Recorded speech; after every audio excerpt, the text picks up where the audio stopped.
What's going on, guys? Welcome to the Against All Odds podcast. I'm here with Mike. Mike, welcome. Thank you. Thank you for having me. No problem. Pleasure to be here. Yeah, it's your turn around the block to come on the Against All Odds podcast. A lot of talk in the locker room about it. It's a big deal, man. It is. Hundreds of people watch it. As long as I was before Franco, I'm happy. That's a given. I do want to get Franco on here, though. Oh my gosh, that'd be so funny. It's got to get the most views for sure. It's gonna be a lot of editing, but I want him on here. And then, have you listened to any other podcasts? Have you seen the setup at all? Yes, I've listened to 3 of them. Brett, Maxie's, and Daniel's. Who do you think did the best? Brett. Yeah, Brett was good. Brett was very intriguing. Yeah, it was nice. It was a good listen, and I learned things about him too that I didn't know. That's the craziest part about the podcast is because you see these guys all the time, but then you don't actually get into people's life story because it's all jokes and stupid stuff. Yeah. So it's cool. I really enjoyed the podcast just even for that aspect. It's sick. But yeah, welcome. We'll do the intro and then we'll hop into the rapid fire questions and then we'll do your story. Okay.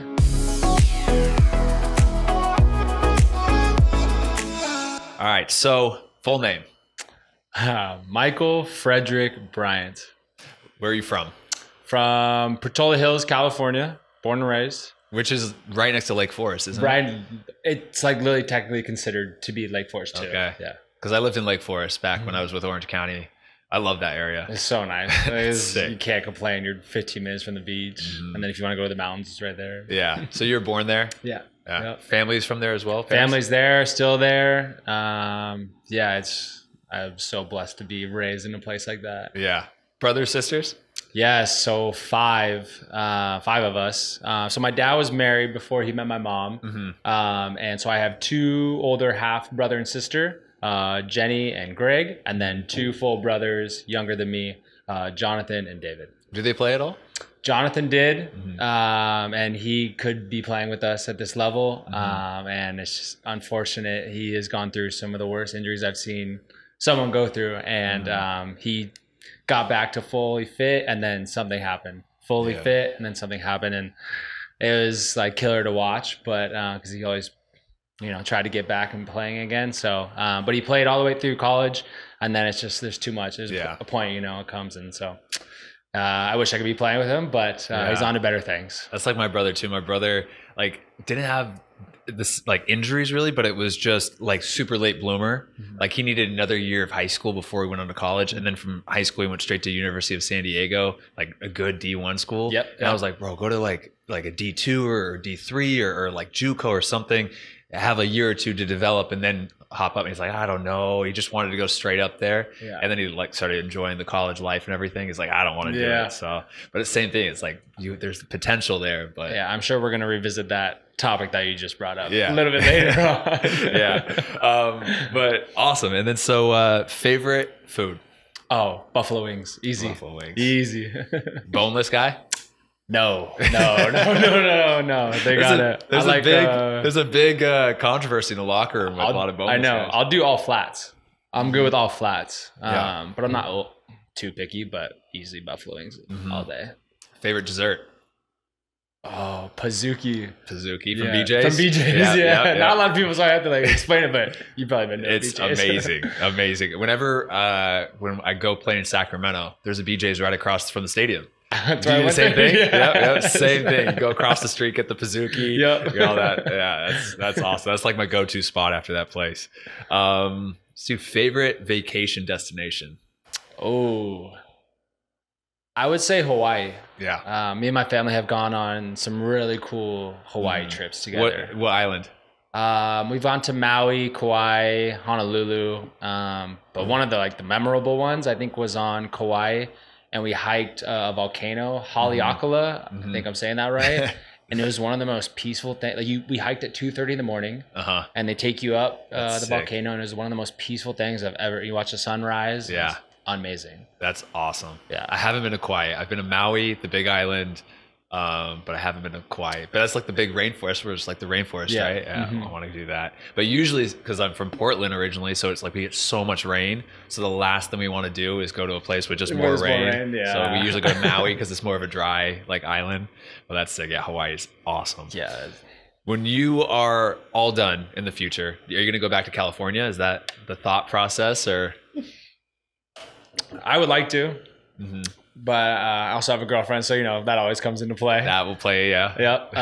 Honestly, I've traveled around now so much. Back then I was like, I always want to live in California. I always want to live in California. And obviously the price to live there is crazy. Yeah. But you're paying to be right by the beach, and I feel like if you're by the beach and in the sun, it makes you a happier person. And I don't really like winter, but I'm so open to going wherever and seeing new cities, just like how we do, Yeah.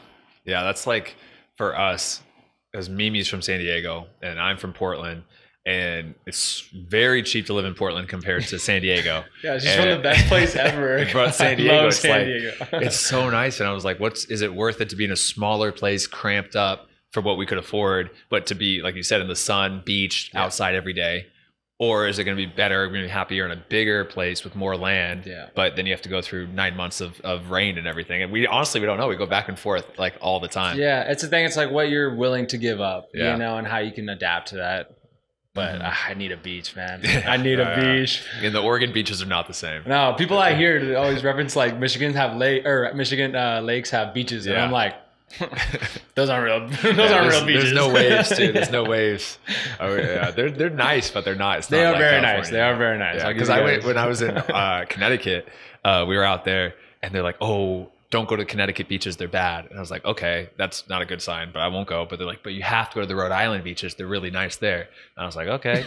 And then like, no hate to Rhode Island, but it's not the same. They're okay. Like it's very seashells and rocky and gravelly. Maybe I just didn't go to the right ones, but like I was not very impressed with the beaches that I saw in Rhode Island. So I was like, yeah, it's not the same as California. No, nothing. Favorite music festival you've been to? Oh man, Electric Forest. Where's that? Michigan. Okay. It's about 3.5 hours from here in Romulus, Michigan. Absolutely breathtaking. It is so beautiful. The people are so nice, and you're just like in a forest, listening to amazing music. Like it's very, very cool. That's really cool. How many music festivals do you think you've been to in your life? 20 plus, I want to say. That's awesome.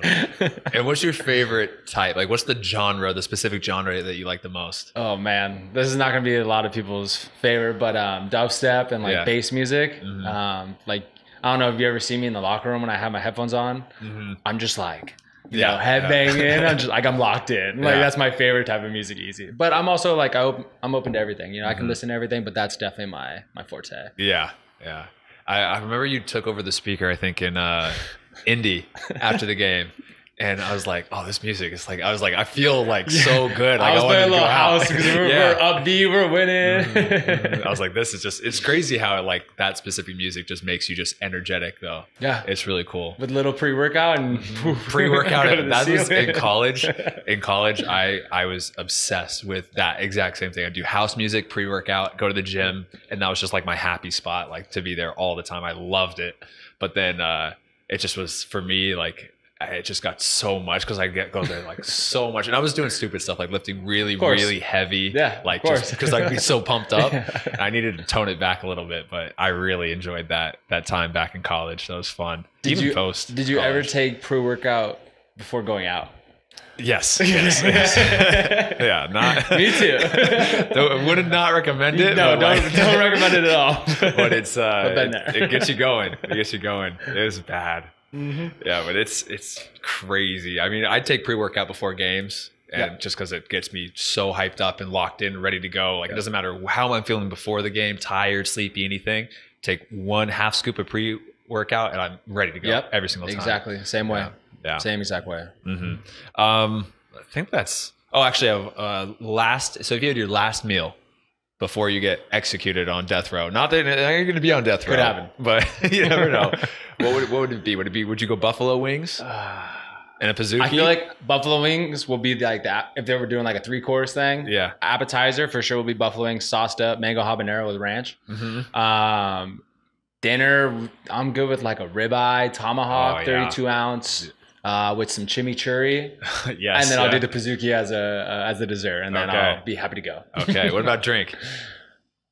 Glass of red wine, cab. Yeah. Okay, yeah, I love a steak and a Cabernet. Yep. I'm the same way. I love that. That's grown on me as you know as I've gotten older. But that is like ideal. Steak that's and usually red what wine. I do for my birthday. Like that's like my one thing. I'll go one really nice dinner a year with Mimi, and it's usually on my birthday to get a nice steak, Cabernet, maybe old fashioned, asparagus on the side. Start with the old fashioned, then get into the red wine. Oh, it's the best. That's the best. Have you ever had chimichanry? Yes. Okay. Yeah, it's good. I love it. Amazing. Have you had the Béarnaise sauce? Béarnaise sauce is good too. I did once I did the ribeye, I think, with like crab on top and then Béarnaise sauce. Oscar style. Yes. Yeah. That was so good. That was so good. There's one other question I had too. I can't remember. I'll probably bring it up here, but awesome. That was the rapid fire portion. That was well done. Just whatever comes to the top of my head. And then, so now you said you're born in Portola Hills, right? Portola Hills, yeah. Portola Hills. How was your childhood growing up? Sports. Yeah. Sports. Obviously being around other brothers in my family, my older brother played football, but my parents were all about, they also played collegiately. My mom was a runner, and then my dad played ice hockey, baseball, like everything. Wow. Well, what event did your mom do? I think I couldn't tell you the longer of the runnings. It's like, was that 400 meter? That makes sense. I mean, you got some long distance. Yeah, she's definitely carrying the family for running. My dad ain't doing too much running. But yeah, no, it was definitely revolved all around sports. We're a very tight knit family. Definitely very blessed, like I said, to live and grow up where we did. And they've done a really good job of giving us an awesome childhood and very awesome life. That's good. And then, so did you play any other sports besides just soccer? Yeah, so I was super big into baseball. Super big into baseball. But I've also played golf, volleyball, basketball, lacrosse. Like, honestly, I've tried everything. Ice hockey, which is not super big in Orange County, and is your dad from Orange County? Like, how did you get into ice hockey? He's from like LA-ish area, but he got into it. He just like always loved hockey, and he actually played. So he's a retired fire chief of LA County, and he actually played for the LA County ice hockey team. Okay. Yeah, and so he was sick. Yeah, you don't want to mess with him. He's always down to scrap. No, I'm not. So that's cool though. And then when did you start kind of like narrowing in on soccer? High school, yeah. I was predominantly doing soccer and baseball, and baseball was awesome. And I went to Cooperstown, New York for the tournament that they do there, and we played like 140 games in a year. That's crazy. After that, like I just got burnt out. Like I told him, I was like, I can't do this anymore. And I was like going into high school, and I was like, all right, let's just focus all on soccer. What position do you play in baseball? Second base, third base, center field. Okay. I played baseball up until about 7th grade, and I loved the hitting aspect and the base running, but everything else. You didn't like fielding? Really? I was scared of the ball because they would just hit it at you. So my dad would just ping it at me, and I'd be shortstop, and I was just a baby with that. And then I got stuck in shortstop or outfield, and it was okay. But then like if sometimes you go a game, you don't touch the ball that often. Oh yeah. And you're standing so much. And if I had like a bad day where I'm not connecting with the ball and the ball's not hit to you, it's 3 hours. I'm just like, I didn't enjoy it. I needed something a little bit more high energy. But if it was like, I always said, it's like, if I could bat once an inning and I guarantee to get the ball played to me a few times per inning, I'd love it. Yeah. I'd love it. I know. That's the thing with outfield though. Like, I just love it because you can like make ridiculous plays. Yeah. If you wanted to, you could like slowly run to it and then make it look like you're gonna dive. Slow up the run. Yeah, slow up the run, and then exactly. Yeah, I can see that. And then so high school, you started narrowing in on soccer. When did you start playing like traveling club soccer? Oh, when I was 10, I signed up for Patty Adora's club. Yeah, that's a big club. Yeah, so that was my very first club. I think I was 10 when I joined them. And how was that? How was your time there? It was good. I mean, I don't really remember all like too much, but I remember that was definitely the first like leap into club soccer and that whole and everything that comes with that. You know? Now that I see that from like an adult perspective. Yeah. You know, I always think it's funny because it's like I don't really remember. I remember some tournaments, some games, and everything. But like I don't remember a lot of the specific games, records, or anything. And like I remember at the moment putting a lot of weight or feeling like there's a lot of pressure on me at the time when there wasn't. But like feeling like there's a lot of pressure to win. And then I look back, I don't even remember. I remember we're a decent team, but I don't remember the record, the games, anything. Yeah, it's funny. I feel the same way until about like when you're in high school. Yeah, high school club. I remember that a lot more. Yeah. A lot. I think from like 16 on is when I really started like caring, not even caring, but like paying attention to it more, I guess. Mm-hmm. Yeah, I think that's maybe one of the things too. I got burnt out at baseball because my dad put a lot of pressure on me in that sport. And if I ever like messed up, it was like come back to the house and just get yelled at. Or versus soccer, he didn't really know as much. Yeah, he wasn't like with baseball. He was more involved. Like he was maybe in the team, like around the team more as like a coach or something. Yeah. And so like if I ever threw an attitude or whatever. Sometimes I get a little beat up back at home. Yeah, my dad was really into basketball. So like same thing for me. Basketball is where he was the coach there all the time, putting pressure on me, which was good. But then like soccer, he was there too, but like he was hands off. Like I can't tell you what to do, how to kick the ball, how to do it, but he's there watching and everything. But like I did feel like there was less, like I was under the microscope a little bit less playing soccer. Yeah, a little bit more free out there, which was nice in an aspect. Yeah, you need but yeah, it's funny how a lot of pro athletes, their dads are very on them hard, like very like strict with that. I have things I can't even say on this. Yeah, I know. I remember the worst is when you have a bad game. I just remember just not even wanting the team talk to end, so I didn't have to go back in the car with my dad, and I just know. And he asked the question, "How do you think you played today?" Or if you ever forget your boots or your shoes at home, that's the worst. That's Dad, the worst. We're like 20 minutes into the drive. Forgot my shoes. I did that on a 2-hour trip to like go play like Bend or something in Oregon in about 2 hours. And like right as I'm picking my bag, I'm like, oh no. Let's go to the store. Yeah. He was not happy. And then, so were you with Padiadoras like your entire youth career? No. So I went Padiadoras for a little bit. Couldn't tell you the actual time frame of that. But then I went to a team called OC Kings. I don't even think that's a thing anymore. Yeah. And it was just like a little bit more local. And I don't know. It was just some other people that I kind of knew and some people that I came from Padiadoras. And then after that, I think I went back to Padiadoras and then I went to United. Yes, and that was like a very, very big club and very good club. Like my brother's age was unreal. Like they were third in the nation. Like every. What was the full name of the club? United FC. Oh, just United FC. Okay. Yeah. FC. Okay. They're no longer a thing with some sketchy stuff that was going on, but who knows? I've seen some of those clubs. Yep. Okay, so you kind of bounced around a little bit. I see that a lot. Why did you leave Padiadoras to go to the more local OC Kings?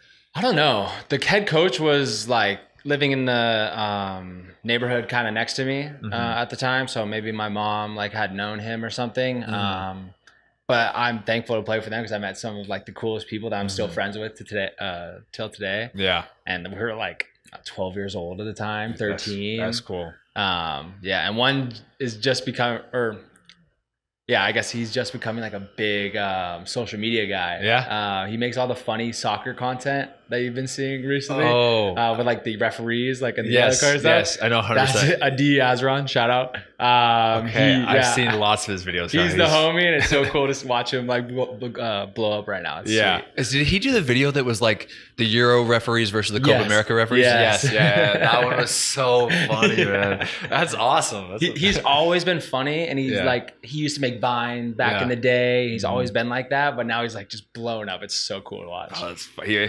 I mean, those videos are awesome. That's really cool. Did you play with Tristan Weber too growing up? Yes. Was just talking to him yesterday, actually. Yeah. Because I've seen you guys post each other on Instagram, and I was with Tristan at Charleston like 2 years ago.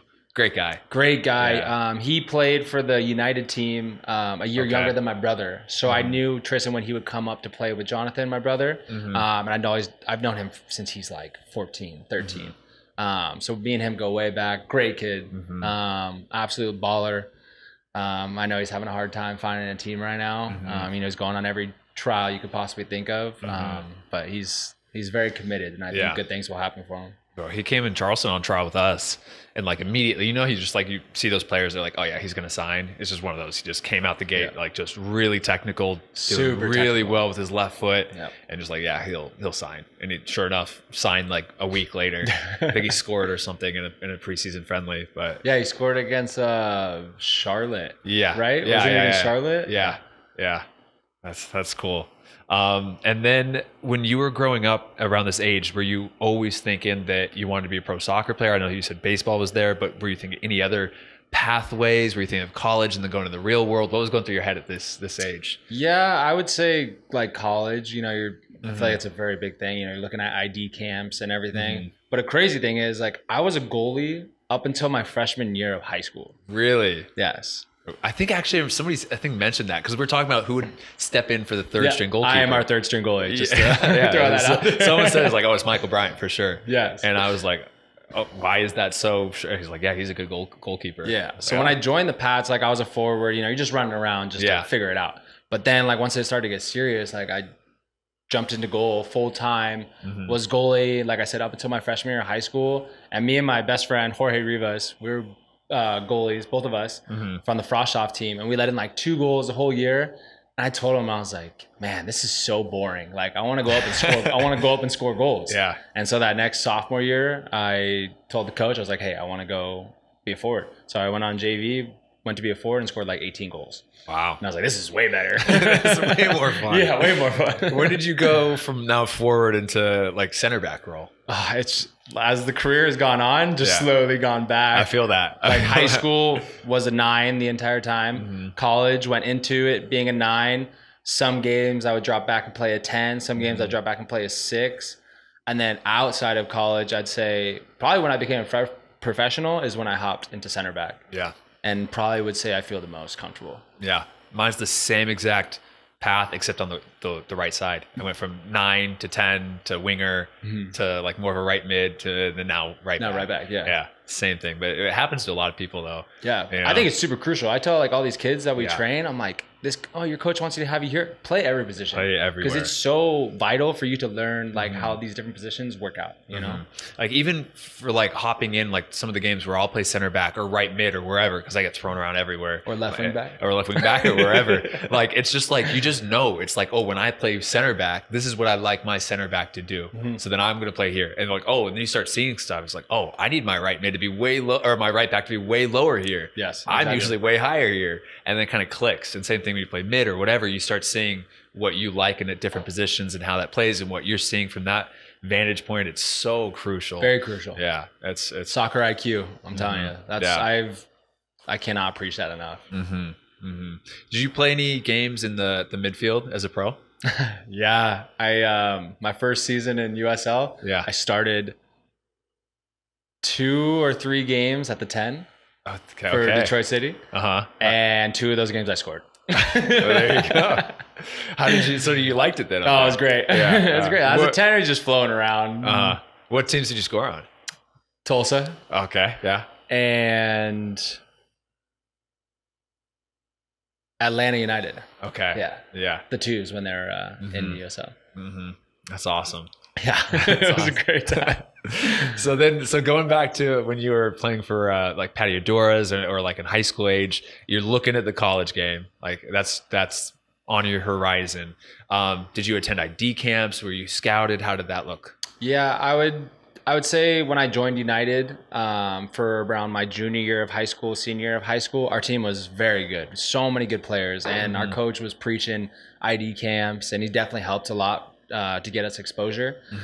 But one thing I cannot preach enough is do well in high school with your schoolwork because it helps out big time. Crucial. I was not very good in school at all. Never have, probably never will. What was your GPA? So bad. Yeah. It was like 2.6, I think. Yeah. So not great, you know. It's just not for me, you know. And so like Point Loma was interested. There was a couple like UC schools that were interested, and every time I sent them my transcripts, they're just like, we can't do anything for you. And I was like, I understand. But then randomly, a D3 school reached out, saw me play at Albion Cup in San Diego. reached out and was like, hey, we want to fly you out, which is Elmira in New York. It's a Division III school. And they wanted to fly me out. And I went out there and checked it out. And I was like, all right, this is pretty cool. Mm-hmm. And then, and so did you sign like on your official or the visit out there? Yeah, I did. Or maybe like a week after. Yeah. I also visited a community college in Yuma, Arizona. I can't even think of the name right now. I know the one you're talking You know what I'm talking about. about? It's like a super big successful soccer school. Yeah, big soccer school. There's a whole bunch of players that came out of that. Yeah, a lot of ballers. That's gonna kill me. I can't think. remember. I literally can't think of it. Yeah. But I went on a visit there and I was like, this is not for me at all. Why wasn't it for you? It's just in the middle of the desert. Yeah. Middle of the desert. It was way too hot. And I don't know. I didn't really like the setup of the campus. I don't know. I could have adapted, but yeah. But it's all preferences and where you can see yourself, where you're going to be happy, all that. Yeah. And I felt like the school in New York like really wanted me. Yeah. And when you have that, it's like, I don't know, it makes you feel better and you really want to play for them. That's why I chose UC Davis, because I had Oregon State and Gonzaga as well. And like Oregon State had these crazy facilities with the football team and everything. UC Davis is way smaller in terms even of that. Gonzaga their too. Field is crazy. It's insane. But then UC Davis, the coach from the very beginning, was just adamant on me, like, you're going to play for me. I really like how you do, like, play all this stuff. I was like, and the other coaches were like, yeah, you'll come in, fight for a spot. Yeah. Which I wasn't like scared to fight for a spot, but like you said, when you have someone that's really, really pushing for you and wants you there, you kind of like want to go where you're wanted. Exactly. Mm-hmm. So that makes sense. Actually play like a lot, Mm-hmm. And then in like freshman year, I started like 9 games or something, which most freshmen don't do. So I was pumped that I made that decision. But Elmira, New York, that's a long ways from home. So my mom hated it. Yeah, that's a long trip. Yeah, they supported it, but my mom she was calling me every 2 weeks. Yeah, I bet. So then you left for Elmira. You went out there. Yeah. How did you adapt to living on your own across the country? How was your first season there? How did everything go? I would say I adapted well when it came to the soccer aspect. Mm-hmm. Like I mentioned earlier, the school aspect was just not for me. I did so bad. So bad that I don't even want to say what my GPA was the first semester, because the first semester is soccer and it's fall time. Yeah. And I'm like, all right, this is sweet, Mm-hmm. I put all of my focus and effort into that, and then also like the college lifestyle. Yeah. And man, my parents were so disappointed in me. It was ridiculous. That's tough. So did they were okay with your GPA, like with the 2.6, like for you to come into school? Yeah. I think they might have like pulled some something. Strings. Pulled some strings. Yeah. But like you said, they really wanted me there. So they made it happen. Yeah. And that was like, if any kids are listening right now, like the GPA and the grades and everything, because I took school super seriously in high school. And I had like a 4.2. I was a nerd. Oh, that's good. It was good. But then I was at the UC Davis ID camp, and the coaches saw me and they really liked how I played. First question, they pulled me aside. They're like, "Hey, what's your grade point average?" Yeah, like, always the first question. 4.2, and they're like, "Oh, okay, awesome, okay, blah blah blah." Then they don't have to worry about it. Yeah, they're like, you can get into weight school. lifted off their shoulders. Yeah, so they're like that, and then even eligibility once you get into the school, like all that stuff. And I didn't even realize how important that was going to be. School kind of came a little easy with that, especially when it was like math and science was pretty easy. But then like I didn't even realize that it was going to translate so much to helping you get into a school. Yeah, I feel like that's not something I really realized going through high school. Mm-hmm. Maybe I wasn't like, I really want to play at the college level. But even though that's what I wanted to do. Yeah. But I guess I never really realized that you got to get this done for this to happen. Yeah. But it works out. Yeah, but if I can go back, I would totally do a lot better. Yeah, but it did work out. It works out, yeah. I mean, if you're a good player and you keep on looking for opportunities, like it's going to work out. I'm a big believer in that. If you just keep going, there's always going to be, you'll find somewhere, but you can make your path a little bit harder. Exactly, yeah. And you don't get to experience super nice facilities at D1 facilities, and get treated like luxury, stuff like that. Yeah. And then so how was like the facilities at Elmira and all that? It was okay. It was all right. Yeah. Our grass field was like it was okay. In the middle of the field, kind of like it goes like this. There's a hump. It's for drainage. And I swear if you took a free kick on top of the 18, it's like you're you got to get it down even more because you're up on like a little. It's like a pitcher's mound. Literally. But they just wiped it out this year and they're getting a turf field. So good for them. Yeah, there you go. I always feel like as soon as you leave, they make a whole bunch of upgrades to the school. Oh, every time. Every time. High school, we had a nice turf field with like tiny stands. The year I left, big stands, like everything. Yeah. I swear I'm going to be at Detroit for as long as I can, but then the minute I leave, stadium's going to be up. Big stadium. Grass, training fields, everything. Oh, don't say that. Don't say that. I know. I'm talking to Jesse L already. Only we can wish. Jesse L's like, bro, my feet kind of hurt. I'm like, yeah. Welcome. Man. Welcome. You're just getting started. Toughens you up. It's good for your character. But that's good. And then so Elmira, you're only there for 3 years, right? Yes. So how did the next couple of years go, and why did you end up leaving? So my 3 years at Elmira was, the people I met was amazing. The coach that I met that wanted me there was amazing. He always supported me and wanted me to do my best and pushed me to be my best. And I honestly give a lot of credit to Elmira for, that's where I really like put in a lot of work on myself to be a better player. Cause wintertime is not much to go on. I was in the basketball court every day, or like we have like a little court side where you could play like tennis or whatever. And I was in there every day just with a ball and just training. And I don't know. I just finished up at Elmira and I was like, I want to play at a higher level. Like, you know, Division 3, there's a lot of good players in Division 3, which gets overlooked all the time. Very overlooked. All the time. Yeah. And, but I knew I wanted to play at a higher level, play with better players, go to a better facility, you know, do something a little bit more. And so, yes, I left Elmira and I took a semester off. And I was like, all right, I got one more year left. Where should I go? You know, let's take a look. My brother, who was going to be a freshman, got recruited to NNU, Northwest Nazarene in Idaho. And I was like, I've never had the opportunity to play with him before in my life because he was coming into high school when I was leaving. And so since I took a little break off, I could be a senior, he could be a freshman. And that's what we did. That's awesome. Yeah, it was one of the coolest experiences ever, and my parents were so happy they only had to go only one place to watch us. Yeah, that's nice because instead of going to New York to Idaho to wherever, I had an old teammate that went to Northwest Nazarene, Zane Meehan. I think he must have been older than you though, probably a few years. Yeah, I don't recognize the name. Yeah, he was a center back, good player, but went to Northwest Nazarene. Just think for a couple years. Which is also another good soccer school. Like so Very many good players have gone through there that were older than me as well.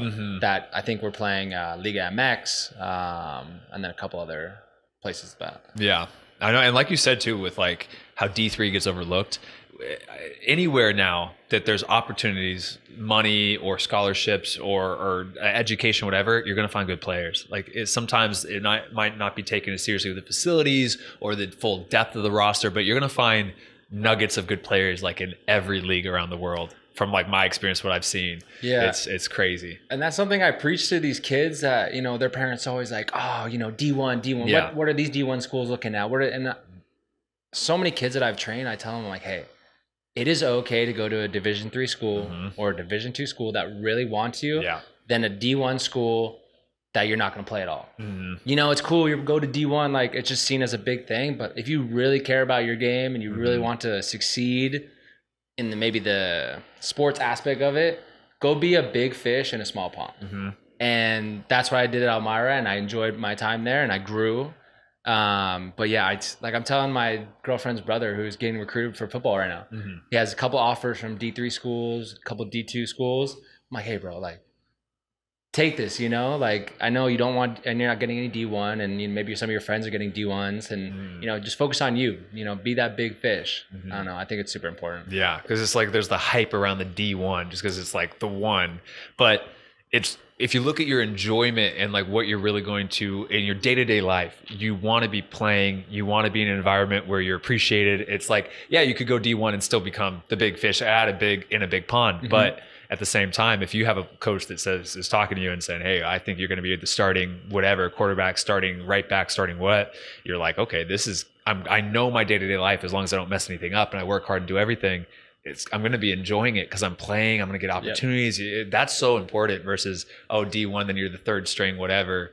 it's like maybe that makes you happy, but for most people, you want to be playing. Yeah, and yeah, like that could make you happy if you don't want to grow your athletics. You know, you don't want to do anything after. Go be a third string at a big school and go live the party life. Yeah, enjoy your college experience. Yeah, but you got to understand what you're looking for, what's going to make you happy, and then take that. And it's not always just D1, whatever. Yeah, but I knew I just wanted to play. Yeah, I wanted to play. I wanted to be out there. I didn't want to sit on a bench. Like I knew I wanted to play and get better and better myself. Yeah, that's cool. So when are you just in the basketball courts, just with the wall and the ball? Every day. Yeah. Every single day when people are out partying, like doing day parties, you know, darties. Darties. I haven't heard that word about 5 years. I know. That's why I didn't say it first time. Yeah, a little light bulb.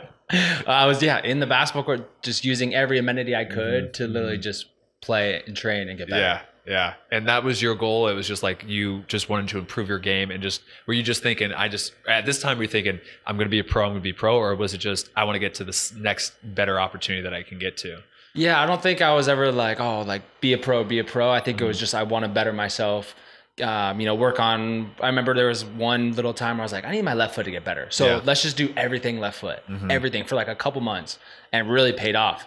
But I mean, also just like getting better every day in the gym is like a big thing for me, as you probably know. You're in there every single day. And that's just like a thing to me and my overall mental health is like, if I don't put the work in a day, either like on the soccer field or in the gym, I don't feel fulfilled at all. And so that's why I do it every single day. And I'm like, okay, I feel great. And then can go about my day. Yeah.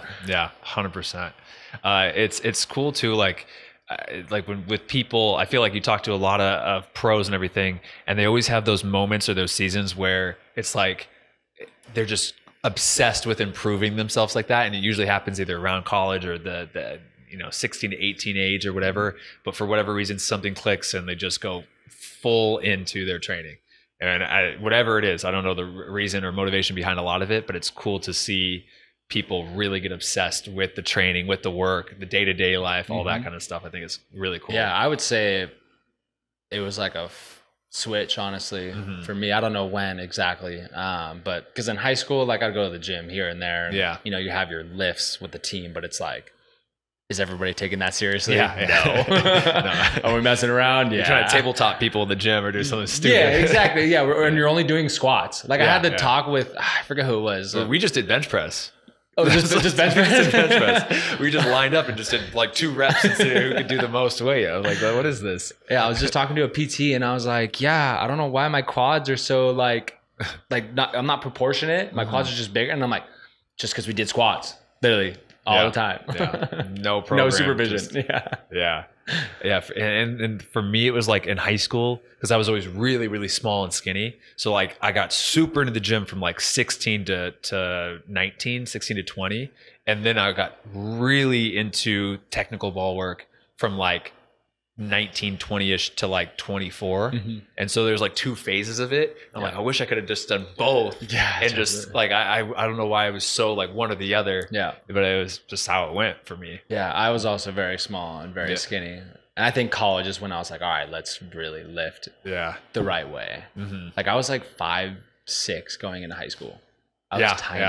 I was tiny too. I was getting thrown in trash cans. Like, it's just not good. The freshman Friday, you're the main target. Oh, every time. Those guys on the varsity team, man, it sucked. I know. It's usually because you have like a bone to pick. Like you're smaller and you need to prove something. And so then you go double down in the gym, and all of a sudden you develop it and you're like, oh, now I'm not small anymore. I'm still small, but like I got some muscle. You're toned. I'm not like Rutsy. That's all. I'm be bigger than Rutsy. Dude can't even touch his toes. I got needs. That's his only. Have you seen his other? He's flexible and everything else though. Like that's what he says. That's just his hamstrings. I got your back, Rutsy. I've never seen anybody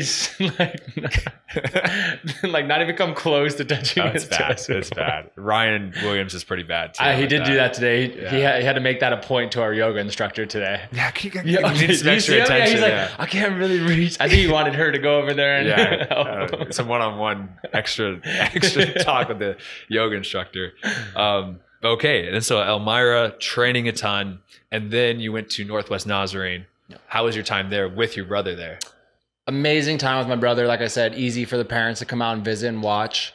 And where Northwest Nazarene is, it's like about 15, 20 minutes from Boise. So it was cool to have that college town right there. Boise's cool. Boise's amazing. Yeah. Oh my it's gosh. underrated city. Very underrated. And a lot of people from California, at least in my area, go to school there. And yeah, there's a mountain like right behind it. And I actually went up that mountain. Absolutely beautiful. Yeah. Yeah, very underrated, like you said. Yeah. But yeah, no, it was good. It's like a Christian college. And I was brought up Christian, so like everything was all good there. Taking the religion classes though were so boring. Oh my goodness. It was brutal. Yeah. It was brutal. I love that religion. I love everything about it, but man, going through like that class was brutal. A lot of the text can be really dense and tough very tough to dense. get into. Yeah. Yeah. But that's cool. And how did the football go there? Amazing. Our team was so good. There were so many good players from all over the world, and that's the best thing about football. You get to meet so many amazing and crazy individuals. One of my roommates was a Brazilian, and he'd wake up Sunday mornings at like 5 a.m. He's a Sao Paulo fan, and he's just screaming at the TV, kind of like how Franco does, but like 2 times 100. So yeah, the football was good. We didn't do as great as we thought we could. Simon Fraser dominates that conference. Yeah. They're in Canada. Yeah. So really, really good school. But I enjoyed every minute of it. To be able to play with my brother was super, super special. And definitely something I'll never, ever forget. What position did he play? So he is a left-footed left back or left wing back. And then I was playing as a 6. Okay. And I remember when he scored his first college goal and I just went bonkers. Awesome. Bonkers for him. That's awesome. I was looking at your stats too. You had like a crazy amount of goals for Elmira. Yes. It's like the same amount of games played as goals, pretty much. It was close. It was close. Yeah, at Elmira, like I said, I wanted to play against better competition. Yeah. Like, some of the teams we were playing against weren't that great. But yes, there was one season I think I scored 18 or 19 goals. Jeez. And I'm telling you, my grandma, who passed away like a couple months before that season, I'm telling you, she was riding with me the entire time. It was just like an unbelievable season. Things were going in that you wouldn't even imagine. Yeah. So yeah, shout out to Grandma Sally. She was with me. That's good, man. That's cool to hear. It's unfortunate that she passed away, but still, like it's. Yeah, it was super sad. I remember sitting in the dining hall, getting the call from Mom, and I was tough. just like, no. Does she live in California? Yeah. Yeah, that's always hard when you're away too. It is so hard. And they were like, "Do you want to fly back?" For then I was like, school's about to wrap up in like a month. Like, I'll be back. My grandfather passed away when I was in Germany, and like same thing. Like I just had signed over there, like a month or 2 months in, and they're like, "Do you want to come back? Do you want to do this?" And I was like, "My first contract I signed 2 months in here. I just got my place I was living in. I'm like I feel like such a dick, but like I don't think I can. Yeah. It sucks. It sucks. That's the thing that comes with sports and even being a pro. You miss out on so much of everyday life that other people get to experience. Yeah. That's the thing is when I'm done, like I'm gonna miss footy so much and the locker room and the guys and everything. But I will cherish my weekends and my time off and my holidays, 4th of July and Memorial Day weekend, all this stuff. Holidays is a big because we don't get one. unless it's off season or unless we get lucky with the off days. We don't get holidays. No. Like, music festivals. I I have to miss so many because there's games. Have you been to Coachella? No. Yeah. Is that not like not your scene? Like, I might go once. Yeah. I might go once just to go. What's your dream festival to go to? Oh, Tomorrowland. Yeah. Tomorrowland, easily. That looks insane. I just was watching the stream 2 weeks ago. Like literally I'll watch it if I can't be there. Yeah. That'd be. Do you know where that one is? I don't know where it's at. Belgium. Yeah, Belgium. I thought it was gonna be in Europe. There is another Tomorrowland in like other places, but that's like the main one in Belgium. And I've seen the stages and the stuff they do with like the props and everything. It's insane. Oh, it's crazy. Yeah, they do it. They have a gym there too. I was like, this would be my place. Gym, music festival, pre-workout stand. You'll be set. That's awesome. Yeah, that'd be. Yeah, but again, like you can't do that stuff. It's such pros and cons because you get to do your dream, play it every single day. I kind of describe it as like you're being in like the world's best prison that you don't want to leave, but it's still like you are very regimented in your day-to-day life. Yeah, and I feel like people on the outside of that don't really understand that. And it's so hard for you to please every single person because you can't. Yeah. Some people want to do this with you, and like you said, you can't make certain events, can't make certain birthdays, weddings, for example, Yes. you know, shout out to the people that do their weddings in off season. Yes. Yep. Like those are the worst, you know? And then the hard part too, you're like, I can't come to your wedding for a game. And I've played in hundreds of games in my life, but I can't come, and you don't really understand how important this is. And most of the time, your friends are athletes as well. Yeah. But still, it's like, come on, man, it's a once in a lifetime thing. And you're like, well, this is like, I have one of my friends getting married on the very last game of the season this year. And I'm like October... I can't. October 26th, I think, when we played San Antonio. And I'm like, I can't, because like that's right before playoffs. Yeah, exactly. It's the most important time of the year. Yeah. Like, unless we are completely out of playoffs, which then it's going to be the last game of the season, you know, which hopefully we're not there. But then that's the last game of the season. That's the most important game, you know? So it's just like... Yeah, and you can't really like fake anything. Yeah. Like you said, it's right before playoffs. Yeah, you know? it's like, it's so, you know, I told him no, like I can't go. I'm going to have to be here. But it just sucks. It sucks. The only thing I've missed is for my sister's wedding, which was when I was at Tulsa. And then my brother's his wedding is October 7th. You missed your sister's wedding? No, I went to it. Those are the two weddings. Those are the two. Okay. The only time I missed a game. Yeah. Oh No. God, your That was sister the would kill only. you. Yeah, she would kill me. I'd be probably disowned from the family. For sure. But no. So I missed. That's a game reasonable for to her. miss. That is 100% reasonable to miss. And I'm going to be best man at my brother's wedding in October of this year. Sweet. Yeah. Well, congrats to him. That's sweet. Yeah. So That's exciting. Where? Seattle. Seattle. Nice. Nice. But yeah, just it's a lot, man. But even then, you feel guilty about leaving. You know, of course, you have so many teammates that can cover for you and everything, but it's still. Yeah, and that's why it also is super important to have if you have a significant other that supports and understands that, it just makes your life so much easier. Because, like I said, trying to have people understand that are outside of that, it's very hard. But when someone is able to support you and understand, you know, there's things that we have to sacrifice for. Yeah. It makes it a lot easier. Gabby's good with all that? Yeah, she is. I mean, she's still like learning. Because how long have you guys been dating? Just over a year. Yeah, a year and a month. Okay. Yeah, so 13 months. Yeah. No, I just say 13 months. So she's understanding it a lot more. There's certain things still that she like doesn't understand, like, oh, like I can't go to this, like, you know, still learning like off-season trips, you know, got to do this, that's the only time we could do trips and stuff like that. But no, she's been an amazing support, and like I said, someone who's understanding and understands our lifestyle. There's a lot that come with it and a lot of burden on them. So it's nice to have someone that supports you. Yeah. How do you think she'd handle, like, if you had to move, like if you had to go to a different team after the season? Yeah. Oh, she would move in a second. Yeah. Okay. She's been here. She's been in Detroit her whole life. And you know, she's done with school and everything, and she's gotten everything out of this city that she wanted to. So she's happy to go to a new place, and she's trying to find a job right now, and she's just so like all riled up from it, you know, every application gets turned down, or just you don't hear back from them. I'm like, hey, your time's gonna come. Yeah, keep sending those emails. Like I promise you. We'll work out. It'll work out. Just keep on chipping away at it. Yeah. Yeah, that's what Mimi's been really good. I mean, now with a kid, it's always harder and everything. Especially when we got traded this year. That was kind of tough. But that like you didn't know. Like I knew Hartford wanted to get rid of me. Just because I wasn't in the plans. New coach came in, not in the plans. I was like, I'm happy to come in, work hard, laugh every single day, smile, like be happy, but be like a good locker room be guy. A good locker. I said that I'll be a good locker room guy, come and work hard. But they're just like, yeah, you know, we appreciate that, we understand that, that's what we've heard, but I think we still just want to go in a different direction. I was like, yeah, perfectly fine, I understand. And they're like, we're going to probably try to look for a different place for you. And I said, sounds good. But then it went quiet for a month. And then so I was thinking, I think I'm just showing up on day one, coming to Hartford. Like, I don't know. That's what I was planning for. And then randomly got the call from my agent, like January 7th, that I was traded.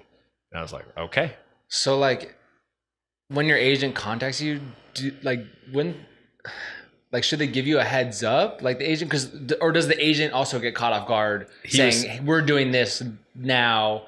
Like then you got to let Matt know. He said as soon as he got off the phone with Trevor, I think, and then that was first news he got. Then he called me immediately after, and he said, the deal is pretty much done, but he's like, it's not done. but you looks like you're going to be traded to Detroit. Oh, he talked to Trevor first? I think so, yeah.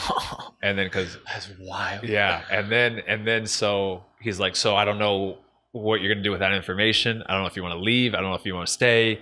And I was in the middle of a move to Antoine's house, and I was like, I don't know. And then then that's when I was like trying to figure it out. But then I was like, I think this deal's going to go through.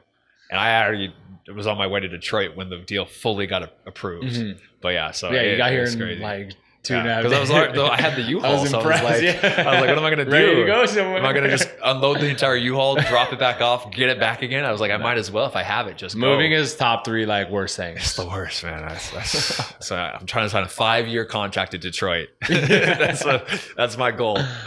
But like you said, it's nice to have your partner be flexible and understanding when it comes to the crazy lifestyle that is our jobs. We were talking about Scarlett is a year and a half, and she was born in Charleston.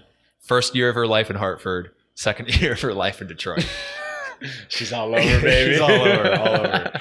But it's fun. It's exciting though. You know. Can't wait to tell her that when she has no idea. I know. She's not gonna remember any of it. It's insane. But the Northwest Nazarene, you're there with your brother. Great experience. Did you graduate? No, I left after that semester because I was like, I just played with my brother. I did everything I wanted to. Like, I don't know. I'm not really trying to. Did you just have one semester left of? Yeah. Literally just was going to do one semester left. And then I was like, you know what? Let's just go try and play professionally. And so after that, even though my college coach, I'll never forget this quote. He's like, no, you need to finish school now. Like, which is not a bad shout at all. Because it really is the smarter move to make. It is. I think I would have had like maybe a full year, maybe 2 semesters. Just because like when you transfer all around, credits don't always like transfer over because you do so many electives at different places. But like I just, you know, maybe he didn't mean this in the way he did, but I just feel like he didn't have the full confidence in me to actually achieve that. To actually like become a pro. So I was like, you know what, I'm gonna prove you right. Prove you wrong. Prove you wrong? Prove you wrong. Prove you wrong. Yeah. And then I went back home, and that's when I just started to really push myself. And I was working. I was still working at home. I was working as a Toka instructor, if you know what that is. Oh, yeah. A lot of it. I haven't been to Toka, but I knew, do you know Ajekwa, like Aquafe Ajekwa, AJ? That name sounds so familiar. He was like the Toka Costa Mesa branch manager. Oh, then definitely I've met him for like sure. A short little black guy. For sure. I can't remember where he's from. I know who you're talking about. But yeah, he's. Did he play at UCI? No, he played at Chico. Oh, okay. I think. I probably met him though. I was there a lot. Yeah. I didn't work at that location though. I worked at the Lake Forest one. Okay. Yeah. He was. You definitely probably crossed his path. He's the man. He's the man. I played with him at Tulsa. Played with him at Orange County. He's the man. He's awesome. Toga Costa Mesa would have the pickups like Wednesday and Friday nights, I think, and I would always go to those, and that was super fun. Yeah. So you working as a Toka instructor, and it's cool too, like how like one sentence from your college coach like just ignites this fire, you know? And it's really interesting because a lot of players talk about how one specific sentence or moment like pushes them so hard to be a pro or to play D1 or whatever. And it's interesting. It's like, I wonder if a lot of the coaches remember the sentence they say that will spark that in players, or if it's just like passing, they don't even remember, or if it's like maybe intentional or all that stuff. It's interesting to me. Feels the fire. Yeah. Feels the fire. And I would say in my career, there's probably been 3 comments that that are engraved in my brain. That's one. Have you gotten to the other 2? Have we skipped past them or? No, we'll get to them. Okay. We'll get to them. Okay, good. I just don't want to skip past them. They live in my head. Yeah. And thankfully they do because they got me to where I am at. Exactly. It's like in the moment. I remember feeling those moments too, because I had a coach tell me that there's no way I played Division I college soccer, and that I was wasting my time, and pretty much said, especially in California, there's no chance. And then I did everything I could. And that was the reason why I signed at UC Davis as well, just so I could play D1 in California just for that coach. Yeah. But yeah. I think you might know one of the players too. One was a player, yeah. Really? I think you might know one of them that we'll get to. Okay, I'm intrigued now. So you're working as a trainer at Toka, which is a sick setup too. Amazing. So I'm literally playing with the ball every single day. And I do think that also has helped my technical game as well, because I was in there every single day. Yeah. And then sometimes they gave me a key, so I could go in, like, we'd stay there. I'd have my buddies over, we'll have a couple like drinks, and we'll stay there till like 1 a.m. And just like opening it up, doing funny things. That's like awesome. Yeah, just playing. That's awesome. And then where were you playing? Like, did you have a team that you're training with? So I joined a team in the SoCal Premier League, which is just like amateur, mainly just like college guys, Orange County FC. And Brian Wallace was our coach. I don't know if you know Brian Wallace. Sounds familiar. Yeah, he's pretty big around like that area. Yeah. He's been on a lot of teams. So I joined that team, and a couple of my buddies were on that team. They played in different schools, like in Colorado, D1, UC Irvine. And our team was unreal. We beat every team like 8-0, 9-0, and we won that SoCal Premier League, easy, whatever. And then one of the years we got into Open Cup, and that's when we went into NPSL. So now Orange County FC was an NPSL team, and I probably played there for 3 years, 2 years, maybe 2, something like that. And you know, NPSL is wild. It's the Wild West. Yeah, especially like that league, because you traveled to like FC Arizona was like in our league, and then like Santa Barbara we'd go to, San Diego Albion was in that. And that's when SoCal Premier League is when I met Chris Gardia. Oh yeah, you know. Yeah. So I got to play with him on Orange County FC. So that's why I met him, and we just hit it off and became best friends. Chris is awesome. Chris is amazing, amazing guy, amazing dad. Shout out.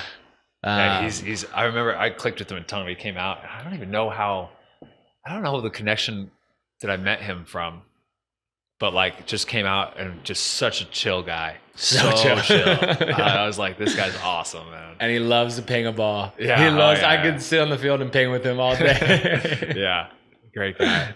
Is he just in Orange County now? No, he's in Memphis. That's right, he moved to Memphis. Yes. Yeah. Because I remember talking at a trial with Memphis, I think, and then because he's saying how he's going to move out there.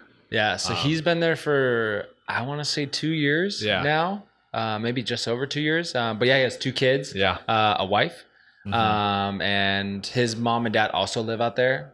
So they're kind of just they're on like the outskirts of Memphis. Yeah, but I know he wants to return to California, but it's hard to leave. It's hard to leave because even like I haven't even lived there. I mean, I played at Orange County, but I haven't truly lived there. And I just visit my wife's family all the time in San Diego, and every time I'm like, you leave and you go back to Portland, and I'm putting up 16 layers in the hood, and it's raining on training ops. I'm like, what am I doing, man? I got to be down in San Diego right now. Go with some flip flops. And shorts. Train in the morning, get my acai bowl, go to the beach afterwards.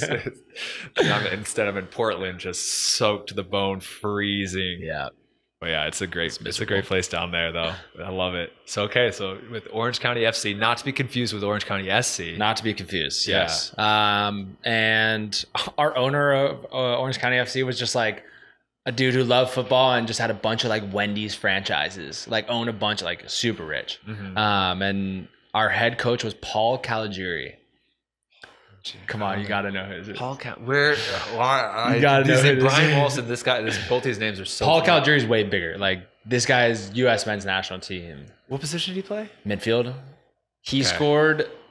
I think it was called the shot heard around the world. He scored against Trinidad Tobago to send us to the World Cup for the first time in I don't even know how many years, whatever. Yeah. But yeah, he was our coach. Okay. I swear he knew nothing about tactics. Really? There was like no tactics that he was saying that was making sense for any of us. We kind of just went out there and figured it out ourselves. But great guy, super chill. Like he just kind of let us do our own thing, you know? Yeah. So he was our coach after Brian. And then, like I said, we were in NPSL. We did super well in NPSL, won our league or whatever, and got into Open Cup. And I think that was my very first time playing Open Cup. And we played OCSE. And we went on to beat them. Yes, we went on to beat them in PKs. And this is where the comment comes in. So I played the 6. And I think I got subbed out around like 78th minute. And it was like 2-2. And I remember I went over to the bench, and we're up 2-1 actually. and the game's like 80th minute, and they score 2-2, and this center back on OCSC starts to jog over to the bench and like grabs his nuts and was like, yeah, come on, like take it, like just talking mad shit. Yeah. And then I was like, all right, bro, come on. And then game went on, yada, yada. We win in PKs. And after the game, you know, we're high-fiving everybody. And he goes, yeah, good luck, man. Good luck never being a pro. And I was like, oh, you got me fired up, my man. You got me fired up. And so I swear to you, I'll never forget. I knew exactly where I was standing on the field, where he was. And he said, good luck never being a pro. And I was like, all right, man. And I think his last name is Hume. I don't think I know. I think Walker Hume is his first name. No, I don't know. He's this huge, tall center back. He has a twin brother who I think they went to North Carolina. One went to North Carolina. No. No? No. Because he played for, I thought you totally would have known because he also played like other teams in the USL. I'm like 99% sure his last name is. Can I look it up real quick? Yeah, go for it. I'm like 99% sure. Yes. Yep, that's exactly. Okay, yeah. I know who you're talking about. Yep. Oh, that's so. Yep. I don't understand why people. I don't understand how. Like, I get you're so mad, you're so fired up in these games. It's so competitive, but still, like, you know, at the end of the day, you're playing a game against other people that are playing amateurs. Against amateurs. And you're going to talk down on them like that? And most of the time, too, you've been in that situation. It's very rare for you never to be on an amateur team, never be on a UPSL, NPSL, USL 2 team. We've all been the underdog playing against the pro team. Yep. And how cool of a situation this is. And hopefully a lot of people have won. And it's like, yeah, I mean, again, it's like a blessing and a curse because that fueled you so much. Yes. I will never forget his comment. Crazy. And I don't even think I said anything back to it. I think I just smiled and laughed. Yeah. I just knew it was just going to be engraved in me. And then shortly after you signed your first pro contract. Yes. Like a year and a half after that. Which is cool, which is great. Yeah, that's insane. I when I was in New Zealand, because I was playing pro, Orange County, then St. Louis. I got really bad injured, like with sports hernia. I needed multiple surgeries on the groin and everything. Had to go down to New Zealand and play semi-pro, but getting paid and still able to go and survive. But then there was one guy who was like a 35-year-old guy who played in England, and like he played, I think, in the Championship and some League 1, League 2 teams. And he was just doing this, like he's basically retired now, and he was like a player coach. And he like had seen my channel and everything, and me coming down, and he said something of like, I was like, we're beating them, same exact situation, but at the same level. And he's just like, oh, you'll never be a pro again. You'll never sign another pro contract. And same thing, just irks you in some way. And like you said, like in workouts and extra training sessions, you're just thinking, I got to do this now. Sometimes in runs, or like if I'm doing like a run or like a hard lift or something, and I'm trying to push myself, it'll just like flash back in my brain, and then I'll just like get just so much serotonin and get boosted up and just push through. It's crazy, man. So on one hand, like it's funny how much it's helped, but also like it's always like if you could go back and change it, like would you have it so it never happened? I know. That's interesting. I never thought of that. And you probably would want it to happen again. Would want it? Yeah, you would want for it. sure. Yeah. For sure. But like at the moment, I love being doubted. Yeah. I love being doubted like that. That's amazing. I love that. Yeah. Well, shout out Walker, man. Yeah, man. Thanks, brother. Appreciate you. Yeah, I remember playing against him, but I've never played on his team. So yeah, I can't tell you what he's like off the field. I don't know. He was a dick on the field. So. But yeah, after we beat OC, we went on to play Vegas, who was also USL, like maybe their first year USL or second. Yeah. Went to Vegas, traveled there, where we're about to play this weekend. Yeah. That was my first time playing Cashman, and we beat them 5-2. Wow. 5-2, 4-2, something like that. Yeah. Amazing game. Destroyed them. Their fans wanted to fight us after in the parking lot. They were literally waiting for us, mainly for our goalie, who flipped them all off after we won the game, and he was talking shit. But yeah, that was really funny. And then after that, we drew Galaxy. Oh wow. Yeah, first team Galaxy. Yeah. But we're like, oh, you know how they go Open Cup. They'll probably play their second team. No. Full out. They played their full first team. I respect that. Man. I respect that. And that was when Efren Alvarez scored his first goal for Galaxy. He scored it was 0-0 halftime. We were like, all right, we're in this. And then like 10 minutes in the second half, this 15, 16-year-old kid scores a free kick. Mm-hmm. Yeah. What a run though. Oh, it was a crazy run for us amateurs. Yeah. That's awesome. I mean, just like the opportunity. That's why I love the Open Cup. And that's why it's making me so mad that MLS is pulling teams out or not taking this seriously or doing comments like we've seen this year. Yep. Like it's so frustrating because it's like that's what ties in this disconnected US soccer pyramid world clubs organizations all together. And this is the one thing that, you know, has that chance of like as close as we can get to promotion and relegation. And now they're like trying to take it away. And it shines a light on so many good players that have fell through the cracks. Exactly. I mean, how many eyes did you get on you or your teammates as well, playing against Orange County, playing against Las Vegas, playing against LA Galaxy, you know? Yeah, and even doing that and beating them and playing how you played, they'll still overlook you. Yeah, you know, that's the funny thing that comes about. That's just how it is, man. It's even like the comments from the Houston Dynamo coach this year from us.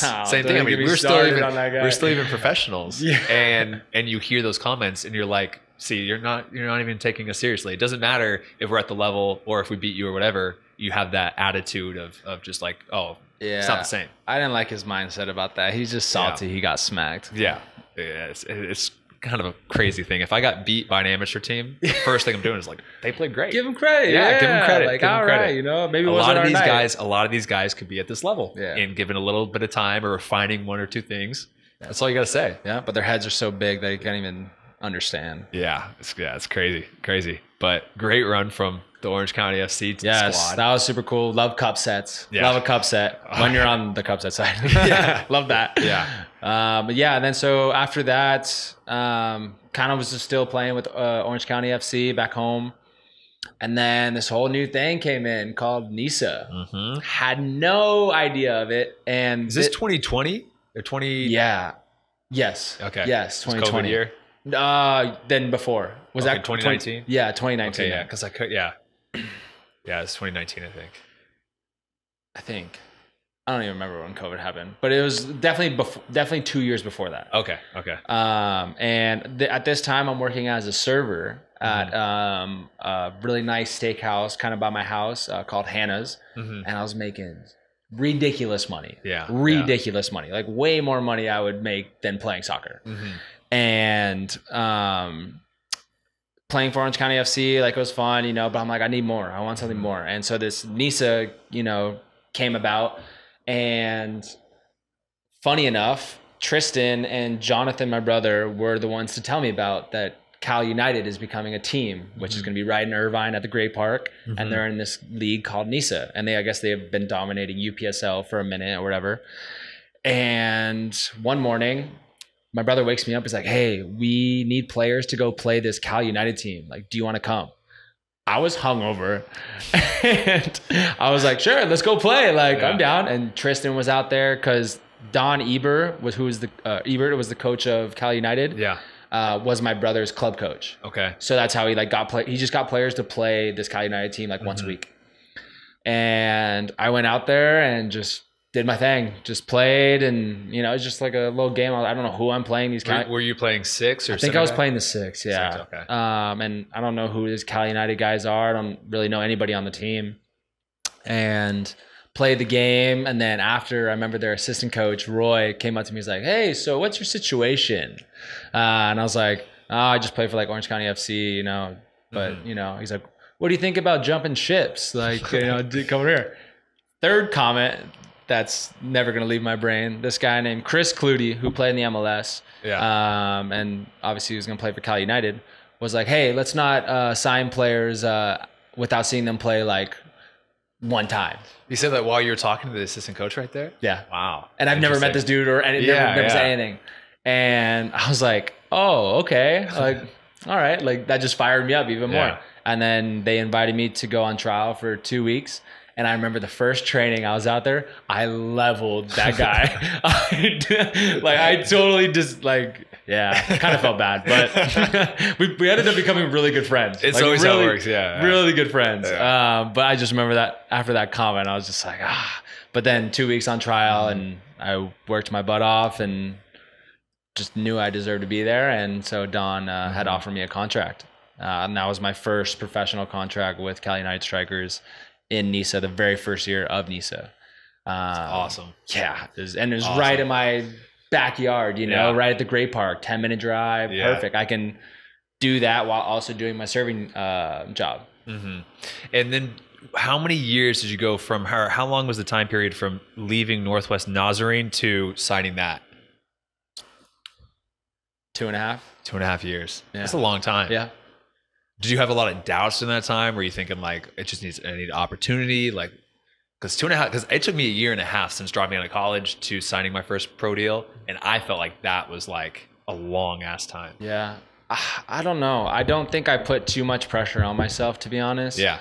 I was very happy with where I was at. I'm right by my house. Mm-hmm. I'm in, like I said, one of the best areas to play. I have a good job.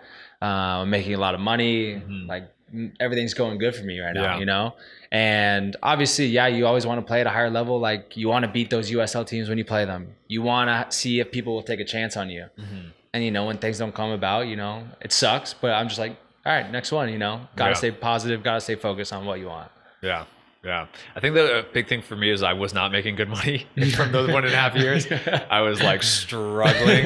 The only thing I do was doing the one-on-one coaching. Mm-hmm. And even then I was bouncing around too much to really have like it built up. Yeah. I think that was what was hard, is seeing like my friends get real jobs and see them doing stuff like going out to brunch and being like, I can't afford that, or doing this and this. And you're like, I have nothing right now. Yep. And that was sacrifices. That was tough. Yeah. For that one. And then you just feel like a failure. Like, and then you hear like the same comments that you heard from your college coach or that other, the player that mentioned that to you. You're like, maybe they are right. I know I can do it. And you just have this constant battle in your head, And I think one thing I could say that really helped me was my parents. Mm-hmm. They never once were like, oh, maybe yes, they're all like, oh, what do you think about this and this? But never do they push me to be like, you need to get a real job. You need to do this. You need to do that. They were like, Michael, we know you could play. We believe in you. We love watching you play. First off, they love coming to every single game, no matter where it is. We want to see you succeed in this. Yeah. And they could tell how much I loved to work hard first off and love to play the game, that their support, I feel like, really, really elevated my play. Yeah. And my desire to become something. Yeah, that's huge. Because I've talked to so many people that were like, their parents are like, given it 1 month, 2 months, they're like, oh, it's not going to work out. What are you going to do? Think about the real world. Think about your job. Think about money. And it's tough. Like my dad was the opposite. My dad was like, you have your entire life. Because I think he quit basketball too early to get to focus on the real world and take the safe option. And then like he also, when he was up in Seattle and he left college, he had 2 job opportunities to go with the established Boeing, airplane company, or this new startup company. But he's like, oh, it might be risky. I want to make good money. The startup company was Microsoft. And he's just like, every time I took the safe route thinking, oh, I'm going to be the safe financial route, I regretted it. He's like, so for me, he's like, I want you to just like, go for it. Do whatever you want. Like work hard at it. But like, don't just take the safe route. Yeah. I think I can relate a lot to that actually. Cause my dad was on the back of he says this all the time, on the back of a tailboard at 22 years old, which is like riding on the back of a fire engine. Yeah. And he always says that. But I think he also gave up his football career, but maybe he just, that wasn't for him, but he just wanted to get to work right away. Mm-hmm. But he has always been supportive of what I wanted to do, and, to take your time and figure out what you really love and go for it. Yeah. Yeah, that's awesome. It's so huge. Helpful. Man. It's honestly, like without it, like there's no way. There's no way I would have been a pro for you. Who knows? Yeah, it's crazy. It's crazy. So that's good. Good support system. Good family system. Support system is huge. Like I said, with the girlfriend, wife, and especially having parents or just siblings that support you is huge. Yeah, absolutely huge. Yeah. So then you signed with Cal United Strikers. Yep. What was your feelings when you signed that? Was it relief? Was it happiness? Was it, oh, it's just starting? Like what was going through your head? It was happiness for sure. Yeah. It was happiness for sure. But also a lot of question marks behind it. What really is this league, NISA? Excuse me. How is it going to go about? I'm about to work my way into this team. Yeah. All these guys have been together for a minute. But definitely very excited to travel around. To see your last name on a jersey was super, super cool. Super cool feeling. I remember exactly where I was at. We played Oakland Roots when they're in NISA. I saw my last name on the jersey for the first time, and I was just like, this is so sweet. So sweet. You like almost take it for granted now sometimes, you know? Yeah, big time. Like, I can't remember the last time I really looked at my jersey hung up and been like, wow, this is cool. Yeah. But you gotta, I gotta do that. Like next game, Las Vegas, I'm gonna do that for sure. I usually would put it on my story. Yeah. I would take a picture of my jersey and always put it up, but now I'm just like, I know it's almost like sad on one hand, but it's also like I mean, because how many you've played 100+ games now, right? At professional level. It's crazy, you know. It is important to go back and think about those moments where you're just like saw it for the first time. On the jersey hung up like that. So cool. Yeah. And taking a picture like with my parents, with like my back turned was like, that was super cool. That's awesome. Obviously, you know, the last name is it's huge for the family. Yeah, for sure. That's awesome. And then how did that first season with Cal United go? How was that first year in NISA? Great. Amazing. Like I said, training 10 minutes away, 15 minutes away from home. It was a lot physically, I will say. Yeah. Mainly just because I was going to train in the morning. I would go to the gym in the afternoon. I would come home for maybe an hour and then go to work and go to my serving job where I'm on my feet. Yeah. And let me tell you, like, and we don't have like a closing time at that restaurant. It's just whenever the last person leaves. So there was nights I'm getting out of there at like 1:30, and then I got to be at training at like 8:30. And there were some days it was just very exhausting. But then, you know, I would never want to skip the gym. I always had to make time for the gym. So after training, I'd go straight to the gym, get lunch after, maybe take a nap, and then go straight to work. And it took a lot out of me for sure. But then again, it's like I'm making this amount of money. Like it's hard to turn that away. Yeah. And I was working like 4 to 5 nights a week. Yeah. Wow. Yeah, and it's just a lot of being on my feet. That's when I invested in soles, like in my work shoes, which has helped out so much. Yeah, got the huge New Balance shoes, custom orthotics. It was so helpful. I could not preach that enough. As you get older, get those nice shoes. They'll come in handy. That's awesome. But no, that first year was amazing. We went all the way to the championship, even though they did it like an East Coast championship and a West Coast championship. Yeah. And we made it to the West Coast championship against LA Force. And we were down 1-0, I want to say. Yeah, 1-0. 87th minute, I had been playing center back the entire game. And my coach was like, yo, go up there. Like, go do something. And I went up there. 2 minutes later, one of our teammates, Gonzo, plays me a ball. And I like take it on the half turn. And this defender's like coming hard. And I just like cut with my right, shoot, and then score. 1-1. I run to the sideline and just like slide, like just go crazy. And then my whole family's like right in the stands there, and we tied it up 1-1. And then in extra time, I hurt my ankle so bad. Like one of the worst injuries I've had. My ankle, someone pushed me from behind and my ankle just went like that. And I think there was some major ligament damage and everything, and I had to be subbed out. But we won in PKs. Wow. And it was, that was a super, super special moment. That's awesome. So great first season in NISA for sure. I mean, the fact that you can go to like the finals like that in your first year as a pro, made a significant role in the team. That's awesome. Then you re-signed again for the next year, right? Yep. Was it a quick off season? Like did they offer you the contract early? Did they make you sweat or? No, it was quick. Yeah. Quick. Yeah. They pretty much re-signed a majority of everybody. It was quick. They got it done. They knew who they wanted, and it was easy. I was like, I'm here. I've enjoyed my time, so let's do it again. And did you continue your server job the second year again? Yeah. Jeez. Yep. That's crazy. Yeah, man. Another good thing that came from it, I got the best food. Yeah. I was taking home the best food. Yeah.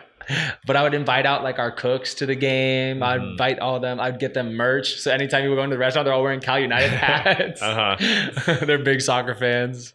That's sick. Yeah, but it's a lot. Yeah. It was a lot. I can't even imagine that. Like I thought college was a lot with like your schoolwork, and like I had a job as well in there, but it was part-time, and then your training.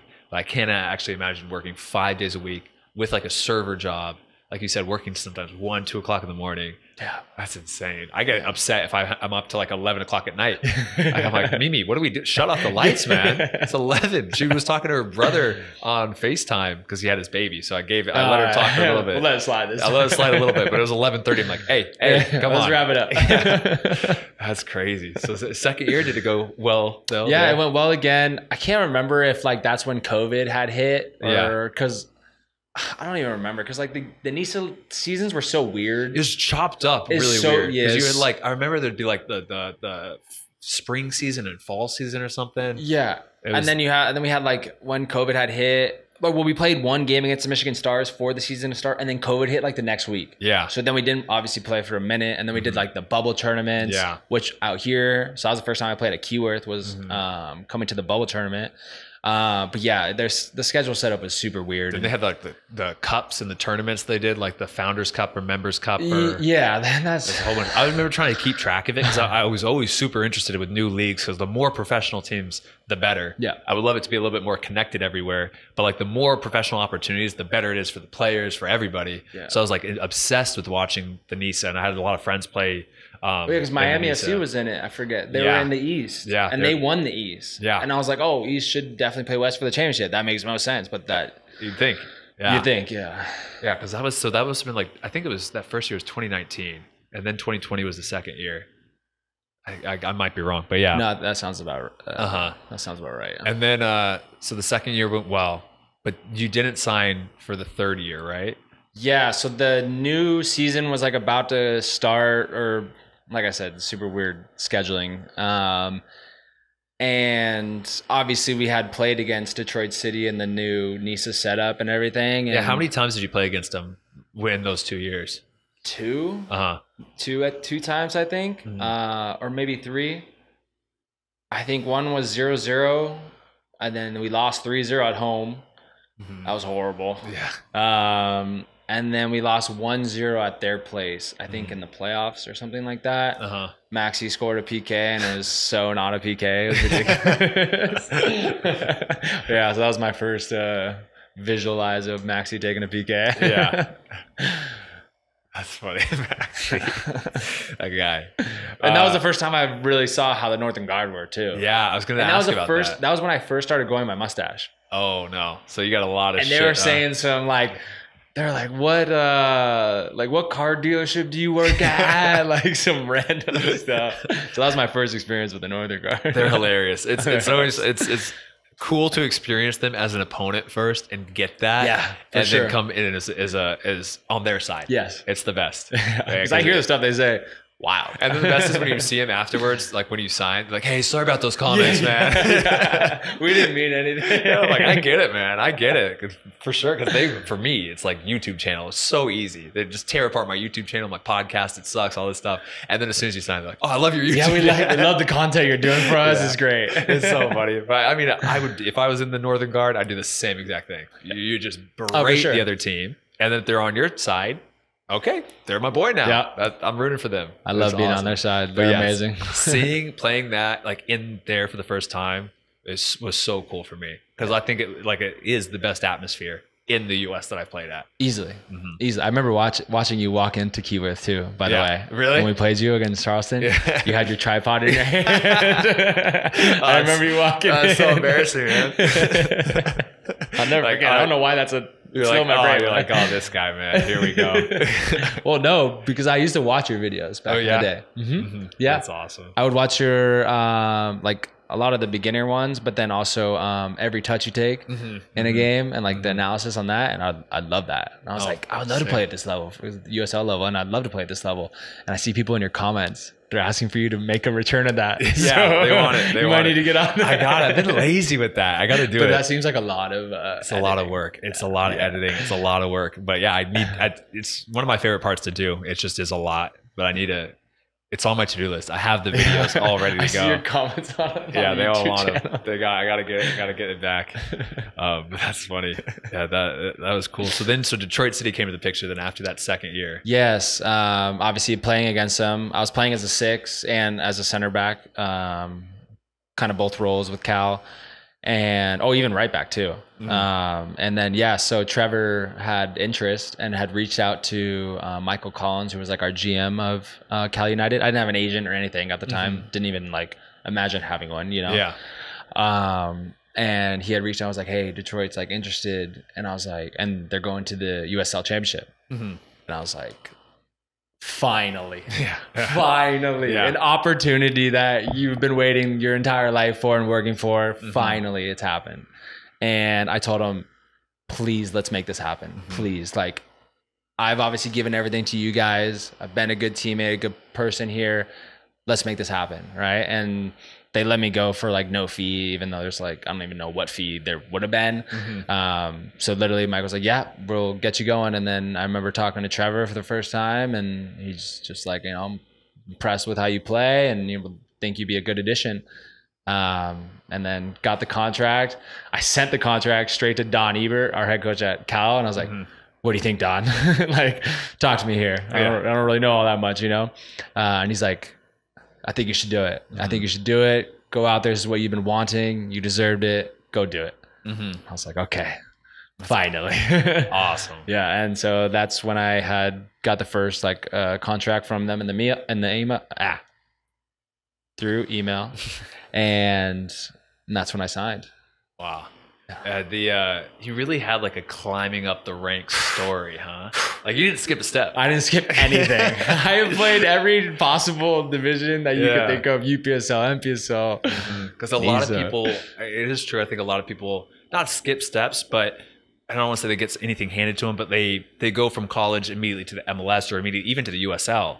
And it's again, they kind of take for granted that grind that it takes to rise up through the ranks and seeing that. And by going from to a D3 school, to Northwest Nazarene, up to, playing UPSL, even before it was amateur, before it was UPSL or NPSL, right? Yeah, it was SoCal Premier League. SoCal Premier League to then NPSL or UPSL, and then up and up and up. It's like you get to see every single level of it. I think that's so cool. Yeah, I definitely can say that has helped me. Experiencing all that and playing with so many good footballers from all over the world, or all over the US, I should say. Has definitely, like, you take aspects from a lot of teammates you meet, there's a lot that builds you up, which is really cool. And USL Championship had to be the goal for you from the time you dropped out of school, right? For sure. Yeah. I mean, it's so hard. You don't see really people go from amateur to MLS. Yeah. That's like super rare. So yes, I've been always would watch USL games, obviously having the OC team there, I knew about them, and I was like, and playing against them, I was like, I know I could play at this level. Yeah. I know I could play at this level. I just need a chance. And thankfully Trevor took a chance on me and made it happen. It's awesome. So crazy when you get that email too with the contract. It's a surreal feeling. I'll never forget. I'll just showing my mom. I was like, yes, we did it. We finally did it. Then you just signed it and just said, I'm ready. Yeah, I'm ready. And at the time, like I was living with my girlfriend at the time and ex-girlfriend at the time. Yeah, exactly. And so that was like tough because I had a lease at home. And so when I was going to go to Detroit, I was still paying for my lease at home. And then doing long distance, obviously, and that's never fun. Yeah. But yeah, that was just super grateful to finally have that happen. Yeah. How was the transition? Because now you've been in Orange County for a few years at least now. Settled in, like you said, lease, everything. But you're chasing your dream. You're going after playing in the USL Championship. Nothing was stopping me. Yeah. Nothing stopping me. Yeah. That's awesome. Yeah. How was your transition into Detroit, like once you got in? First couple of weeks, horrible. Really? I was struggling. It was the worst like winter storm that I had in a minute. And I swear I maybe only had like one winter jacket. Even being in New York, I think I only had one winter jacket. So I stole like a bunch of my brother's stuff because he went to the University of Vermont. So he was like kitted up. Yeah. Yeah. First couple of weeks I was struggling. Yeah. I was just away from home. I just remember calling my mom and just being like, is this really it? And then she's like, what, it'll get better. It'll get better. And I was like, yeah, you're probably right. When this snow goes away, I can actually go outside and then like actually build up my apartment. I think that was a big thing too for me, was like not being able to like really put my personality into my apartment, which I would say I did after the first year, then I was a lot happier. Yeah. When you have your space. 100%. You know? Yeah. I think it's funny of like with the USL, or not even the USL, but just like whenever you sign that pro contract and in your head, it's like, I'm absolutely living the dream. I did it. I accomplished it. But then, like you said, it's like a lot of times, especially when you're a rookie that first year, you're kind of thrown in team housing. You're thrown over there. You're away from your family, all this other stuff. And you're like, wow, there's a lot of cons that came to this. Yes. Like I remember, because at Orange County back in the day, the early days of USL, the team housing was non-existent. And in Orange County, they gave us $500 stipend to live there in Orange County. Which is, what are you supposed to do? That's like $500 stipend. Yeah, that's not gonna get you anything.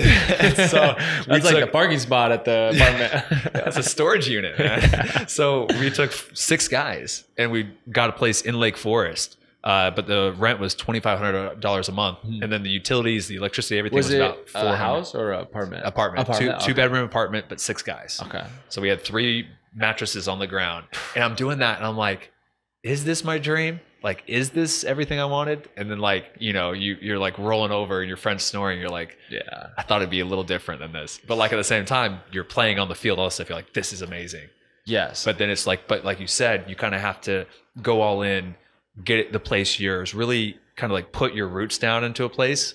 And then you feel like it's your new home. You know? Yes. And that definitely took a minute. And thankfully the Northern Guard really helped out, because I would tweet out, be like, hey, does anybody have this? Anybody getting rid of these things? You know, I know people always have like stuff in their garage that like just sit there or whatever.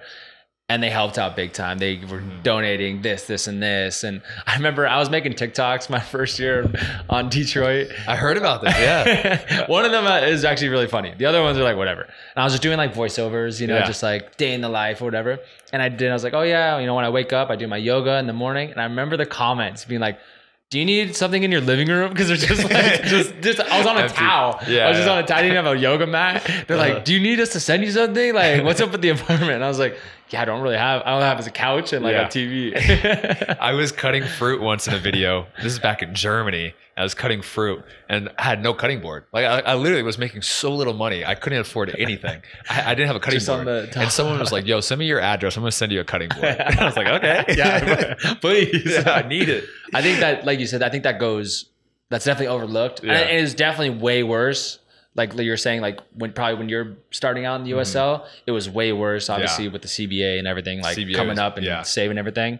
But yeah, that's definitely an overlooked thing. But thankfully, like where Detroit had put me up, like it was perfect. Like I just needed to get my space looking like my space, which would take time. Yeah. And then first year in the championship, how was your like, how did you adapt? How did you find it? Were you surprised level? Did you think, oh no, I can play here easily? Like, I know you had a good season, but what were your thoughts on it? Yeah, I think that's a good question. Obviously super excited to be there and to train every day and to meet all these guys. Some guys have been together for a minute, but they were very, very, they're very open for me to come in there, and like even playing against them before, you know, there's no hard feelings or anything. And I remember Steve the very first day was like, "Oh, hey, you're here?" I was like, "Yeah." He's like, "Good to have you." And I was like, "Awesome, man, appreciate you." But yeah, no, when it came to the football, it definitely took me a little bit to get into it. I wasn't starting for probably the first 6 games. I was definitely still trying to figure out my role in the team, and I was definitely impressed, like with obviously the setup for Detroit, but also traveling to other places and to actually be in it was very cool. Seeing the away travelers, you know, and obviously seeing the Northern Guard do their thing. But yeah, 6 games in, I was maybe coming in as a sub, 15 minutes, 10 minutes. But I remember the Open Cup game against Louisville, I think was kind of like my very first like action. And I played unreal. I think my FOMOP score was like an 8.9 without even scoring a goal as a defender, which is crazy. It must have been duels on duels. Dude, my header duels were crazy. And and I think that really like had put into Trevor's mind, like, all right, like he can withstand himself, obviously against a top team like Louisville. And then the next Open Cup game, we played Columbus. Mm-hmm. And I think, or maybe Louisville was like a season game, because that wouldn't make sense. 'Cause I don't know. But anyways, we play Columbus Crew in the Open Cup. I watched that game. And I was on the bench, and what a crazy game. Mm-hmm. Antoine to Maxi, super sick goal. Yeah. And then obviously Jussie Zarda scoring a PK. But that was probably the most filled I've seen Keyworth. Yeah. And it was a little cold, windy night. And I came in with about 15 minutes left. Mm-hmm. And I think he put me at the 10. And yeah, I was running around the 10. And Declan crossed a ball in. And I had taken it off my chest just outside the 18. And which I beat one of the defenders. And the other center back in Columbus came behind me and just like pulled my shoulder down, and I tried to like get my toe in it, but I just couldn't get there. Mm-hmm. And they called a PK. Mm-hmm. And Maxi stepping up again. PK Maxi stepping up. And I couldn't watch. Uh-huh. There's a video of me standing at the halfway line. I couldn't watch. I was sick to my stomach. I was like, please score this. And he made it, and we all ran over and did our little celebration, because we were super into cricket at that time. We were watching cricket like every day in the lounge, and we just went over and hit it, and that was probably one of my top memories at Detroit. That's so cool. Yeah, a cup set. I mean, amazing. It's so cool. At Keyworth. That was a big cup set. Yeah, that was super big. And I remember the fans were going absolutely nuts. Amazing. And that's so cool. I feel like after that, that's kind of when I got into my groove. And then that's when I started about every game after that. Mm-hmm. That's good. And started feeling, and with the weather turning as well, probably helped. Yeah, playing in the cold and the rain. Like our first game in Charleston, that was horrible. There was literally water pockets cold, everywhere. Man. You could hardly kick the ball. It's freezing. I remember being in the locker room afterwards, and we'd lost. And freezing cold. It's flooded in there. And there's no heat in that locker room. No heat. I'm freezing. I'm like, just go home, man. I need to go home. Don't even shower. I'm beat up. Yeah, we didn't shower. Because it was cold water. So we're like, let's just go back to the hotel. Yep. Go back to the hotel. I don't shower there. Yeah. It was rough. But like, it is, I love that aspect of it being our home stadium now. Like, I've fallen in love with it. Yeah. First time I was there, I was like, this team needs to be fine for this. Yeah. But now I'm there, I'm like, I love the grittiness of it. Like, I've learned to really, really take that and appreciate it, you know? I agree. Which is cool. I agree. Mm-hmm. And then you guys had a good first year too. Yes. Made playoffs. Yes. What did you finish, like 6th or something in the table? I think we finished 7th. 7th, yeah. 7th or 8th. Yeah. I think, 8th, I think. 8th? Yeah. I thought you guys were higher. I don't know. I'm trying to think of who we played the first round of playoffs. I can't even remember. Maybe Louisville? Uh-huh. No, Memphis. So maybe it was a 7. We finished as a 7. We played Memphis. But no, we did super good as a team that just came together, having some pieces come in from all over, like Antoine, Declan, a couple other guys. It was definitely, and being a first year in the USL, you always want to make the playoffs and, make a name for yourself and show them why you deserve to be there. And that was a big thing for us, that we would go into every game and be like, we're underdogs and they don't think we could be here. Let's show them that we do. Yeah. I mean, that was the first thought I had. Like, I'll admit 100%. When I saw Detroit coming up from NISA, I was like, I don't know if this NISA team's going to be able to survive. And first game got punched in the mouth and said, okay, they're a lot better than I expected.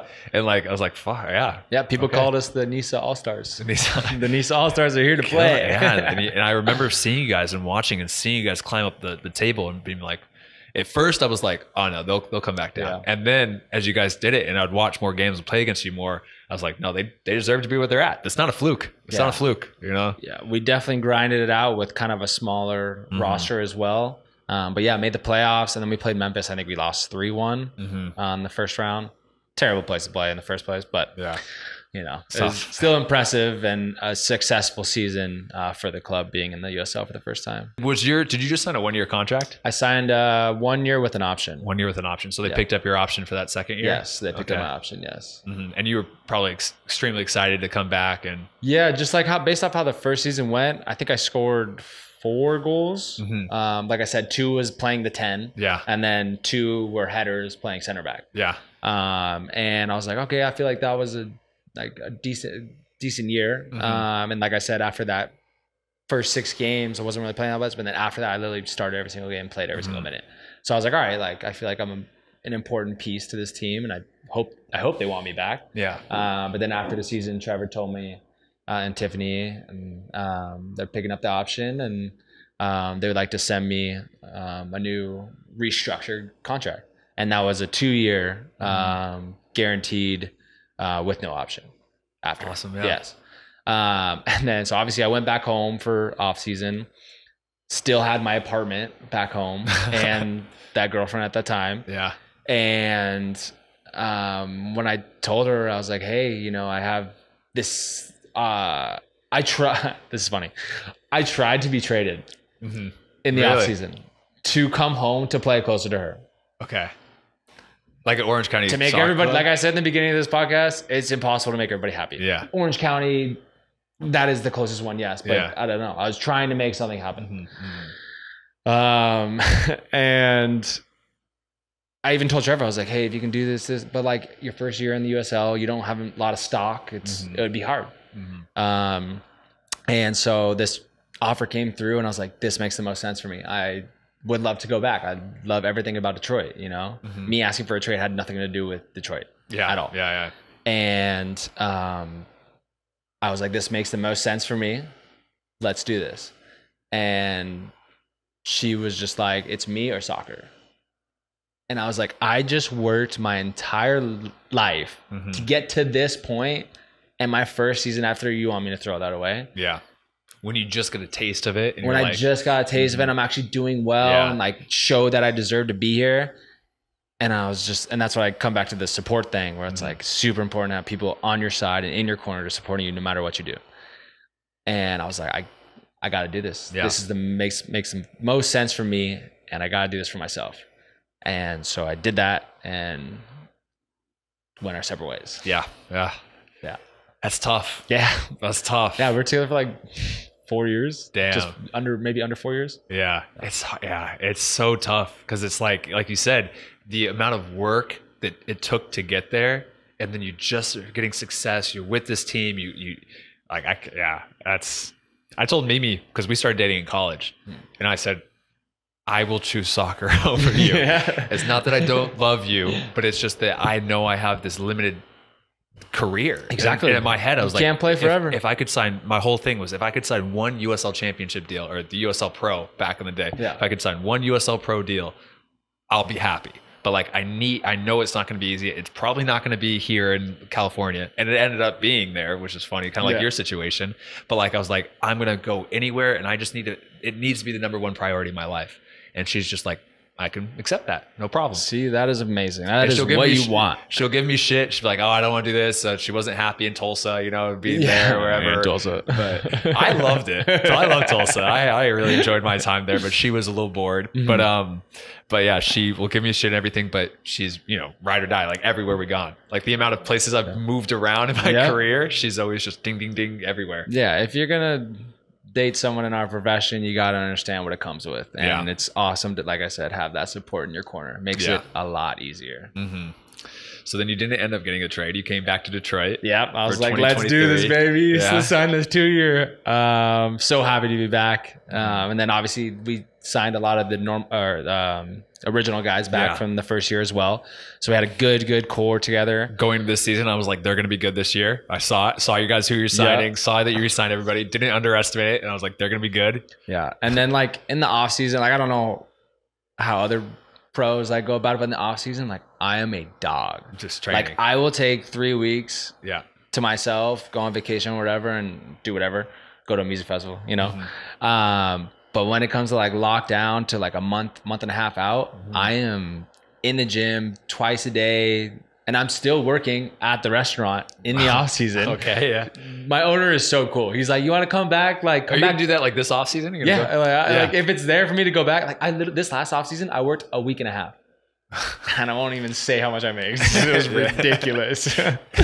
But yeah, it's so nice for him to like me to come back there. He's like, whenever you want to come back, just let me know. Like, it's cool. Awesome. Yeah, and so like I go crazy in the gym, running, and then it's so cool about California is there's so many ballers, so many guys that just want to play, and so our off-season workouts are amazing because so many pros, college guys just get together, and then there's a couple coaches that will run sessions for us, which is super awesome. I'm super thankful for them. Shout out Sean.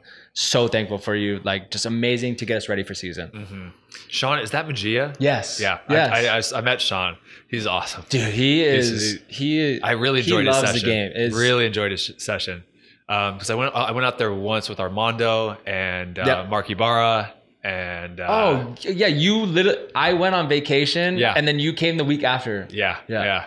And so I was there once or twice and loved it. Like, we did the little possession with the small ball and the big ball. Dude, the band work? All the band work. Oh my God. I was like, I was burning. Which is so good to get did all the little like circuit stuff, good passing patterns. Then we just played. And it was just high level play. And I was like, this is awesome. Really enjoyed it. Sean's got it locked. He is like super thankful to have that. And did you do that like in Laguna and Niguel area? Yeah. That's perfect. Nice field. It was cool. The fog was like all rolling in early morning. I was like, oh, this is nice. I like that. It's cool. But yeah, like you said, there's so many players down there. Yeah. Like, I go into Portland and I have five that I can really call upon. And like, the hard part is now one doesn't come back to Oregon anymore. Then you have like Chase Boone, who's like was doing all this other stuff. A couple other guys have retired now. So it's like they're kind of like foot in, foot out. But they can play, but they're not fully in. So then you kind of end up taking some like Portland Timbers 2 guys or some like really younger guys in the academy. But it's not the same as in California. California, you can go anywhere and get 8 guys, pro players, that are going to ball out. Yeah, you can get full games. We had a couple times we do full 11v11. Well, that was so Sean asked me to do that, but I was at the time, Hartford was saying that they didn't want me, all this stuff. And in the contracts, it's like, it says like you can't play in any games over or any pickup in the off season over 10 people for some reason, which doesn't make any sense, right? That makes no sense. I was like, I'm trying to do everything I can as a pro, but like, it's an injury risk thing. But like, I was told Sean, if I just don't want to lie. If I get a picture of me or anything out there, they could rip up my contract, and I know they're trying to get rid of me. Yeah. So I don't want to make it easy. Soccer world is small. It's small. It is small. It's small. Everybody knows everybody. I was like, I'm not going to risk it. He's like, I get it 100%. Yeah. Let me know if you're stupid though. It's crazy. That might be the dumbest thing I've ever heard the in contract like 10 times, like just for that. And every other team is like not going to do anything about it. But I was like,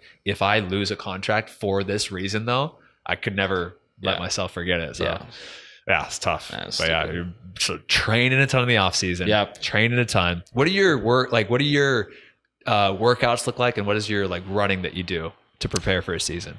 So it varies, I would say, but I've definitely reached out to old strength and conditioning coach, like the one we had for our first season in Detroit. He now went to Nashville with the MLS team. Oh wow! So I reached out to him and I was like, hey, send me over some of those workouts. You know, he has a whole plan. And so I would just kind of go off of what they're doing to prepare for preseason.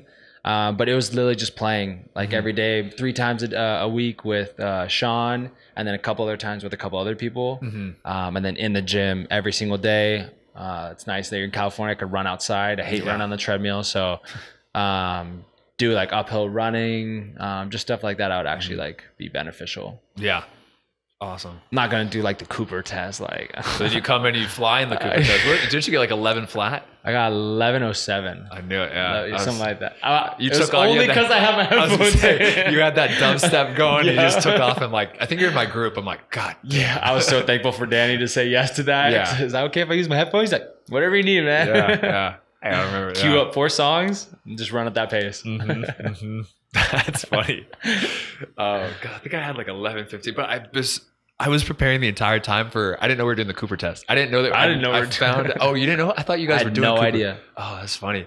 I haven't done the Cooper test since like high school or college. Yeah, me too. Yeah. I haven't. So then like my longest run that I've been on was the shuttle run from like a full field shuttle run. It was the longest run I did off season. So I was freaking out. Like, is this going to translate to the Cooper test? I have no idea. I haven't done anything, but it did because I got 11:15. Yeah, no, you did well. It translates. But like, yeah, I was like, dang, I wanted to. If I knew it was here, I'd be doing Cooper tests all the time, trying to come in and fly on that. I hate that. It's the worst. I hate it. I'll do the beep test. Like, that's fine. Like, that's fine with me. But Cooper test is the worst. Brutal. My calves are just burning afterwards. And it's like, I feel like, because it's 12 minutes of running at the same exact pace, 0 cuts. It's like I don't think it's super soccer specific, but. It's not soccer specific at all. Yeah. Like, and then there's someone counting out time, and it's just like. Yeah, it's tough. Yeah. It's tough. But then so for 2023 is another good year. Yes. You guys finished like 8th, I think, sneaked in the playoffs Yeah, that year. So it wasn't as good as the first year. I mean, I would say it was like the same, honestly. We should have definitely finished like 6th or 7th, but I think we just choked a couple like late games to drop some points. Yeah. You scored on us when we came with Hartford. I remember that. I did. Yeah. Yeah. Elvis wasn't marking anyone. So thanks, Elvis. Yeah. I scored that header. And then I scored another one against Miami. So I had 2 goals and then an assist that season. But yeah, I would say it was like about the same. Like we needed Miami to lose like the last game, which is just, we put it on ourselves. Yeah. But we definitely deserved to be in the playoffs for sure. But yeah, I definitely had another super solid season, but now I was playing like right back. Yeah. And moving around. It's not my favorite, but I'll do it. You're a good right back. I don't know, really man. It's just not. But when we play the 3, because we would switch. Like last season, we played the 3 to a 4-back. 3-back's cool because we're all 3 center backs. We're good. 4-back is just like I gotta get going forward, and I could do it, but it's just like not as comfortable as I am at center back. Yeah, I remember talking to my dad all the time because like in preseason stuff, he's like, "What's the other right back situations look like?" I'm like, "It's very interesting because we're 3 very different players. Like Reese, you have just pure winger, and just fast, just pure winger. Then it's like, then I was like, you have Michael Bryant, like solid defender. I was like more center back, but solid defender. And like, I feel like I'm kind of in between. Yeah, like in honestly, between. I never thought of that like that, but yeah, we're 3 very, very, very different. You bring something. You want to bring something different at the table, because if we were a carbon copy of each other, then it's like if you usually want to switch things up for whatever reason it is. Yeah. Go to a 3-back, go to a 5-back, go to a 4-back, whatever. It's very different. And so I was like, yeah, it's tough, but you want good competition because I've been on teams where there's 0 competition for spots, and you just get comfortable. You get very comfortable and complacent, and you don't play your best at all. Yeah, it's very interesting, but yeah. Then this year, another, we got off to a hot start again. Yep. How was coming back because this was the second year of your guaranteed 2-year deal. Second year of the guarantee. So how was coming back for your 3rd year here? Good, exciting. Yeah. Exciting, especially with, new coach, super big, and a lot of new people coming in, and new coaching staff. Obviously it was going to be a bit of a change, but I think we all adapted super well and got along like right away. Very fast, clearly as our hot start, Yeah, and good Open Cup run, cup set. Yeah, that was a fun game. You had a good penalty on that? Yeah, man. I was like, I'm going down the middle no matter what. Yeah. But then I honestly didn't even realize till after the game that like if I missed, we would have lost. Yeah. I didn't even realize that. I was on the sideline thinking that every single time. Like, I was so worried. That was like the most nausea I felt watching a PK run like ever. It was crazy. Yeah, that game was nuts, man. What a back and forth. Like we go down in the first 5 minutes and then we're like, nah, we're coming back. That's one of the best games I've been a part of though. Yeah, I agree. Top experiences of my life. I agree. Then you got the header against Miami. Yes. Yeah, finally. Gosh. I thought you were going to have a header the other day, yesterday. Yeah. It was so... It's just like one of those ones where you get up and it's just so high up that you can't get it down. But yeah, I really try to get everything into that. Yeah. My dad he said on the film, I was watching it was like, thought it was like going to be a goal. Just the way you broke away and jumped up. But yeah, if it's whipped in high above, you can't do anything. It's so hard. Yeah. It's so hard to get, like when you're coming at that speed and that ball is whipped, like it's so hard to get it down. Mm-hmm. Yeah. Yeah. It's impossible at that angle. But yeah, it's been a good year for you so far. We go to Las Vegas tomorrow. Yeah. So excited. So excited. 104 degrees. It's going to be tough. I know. I got like 15 family members, friends coming out. So it's close. It's a close little drive. It's not too bad. Yeah. I think my brother and mom were driving out, like 4.5 hour drive, 5 hour drive. And then my pops is flying in. It's better on his back. That's awesome. That'll be fun. Yeah. I'm excited. And then, so that's like up to this point. So it's an awesome career you've had so far. I hope it goes for many more years. Yes, it is. I hope so as well. Yeah. But no, this game has given me so much, and I've given so much to it. But it's come down to like what I've said in this podcast and what I've said before is that the support you have with you makes it so much easier, and it's definitely helped the journey and definitely helped me become the player and man that I am today, for sure. 100%. I like that. So I got 3 last final questions for you. Yep. What do you think has been the absolute highest, best moment of your career so far? Oh, man. There's probably a few that you got to cycle through and think about. Honestly, big would probably be leading the league in a statistic last year. So I led the league in interceptions. So that was like kind of I've never like led anything in a statistic base. So I'd say that, and then I would say those Open Cup games, or maybe just signing that first professional contract. Like those are all just like up there. Yeah, those are just peak moments for sure. What do you think on the flip side has been the lowest moment of your career?